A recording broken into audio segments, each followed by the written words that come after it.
ఎక్కడో చైనాలో కరోనా విజృంభిస్తే ఇక్కడ తూర్పు గోదావరి జిల్లాలో కూడా దాని ప్రభావం స్పష్టంగా కనిపిస్తోంది.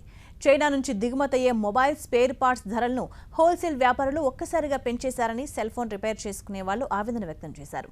విడి భాగాల ధరలు పెరిగిపోవడంతో వినియోగదారులు రిపేర్ చేయించుకోవడానికి రావడం లేదని చెప్తున్నారు.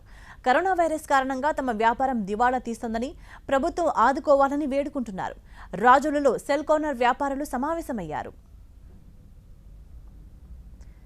సెల్ ఫోన్లు రిపేర్ చేయించుకోవడానికి కస్టమర్లు రాకపోవడంతో సెల్ ఫోన్ రిపేర్ చేసే షాపుల యజమానులు చాలా దిగాలుతో ఉన్నారు.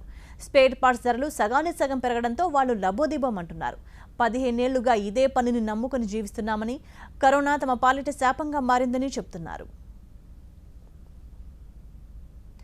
ప్రభుత్వం ఆటో వాళ్లకు, రైతులకు, చేనేత కార్మికులకు ఎలా ఆర్థిక సాయం చేస్తుందో తమకు కూడా అలానే సాయం చేయాలని కోరుతున్నారు. కుటుంబాలు పోషించుకునే పరిస్థితి లేదని చెప్తున్నారు.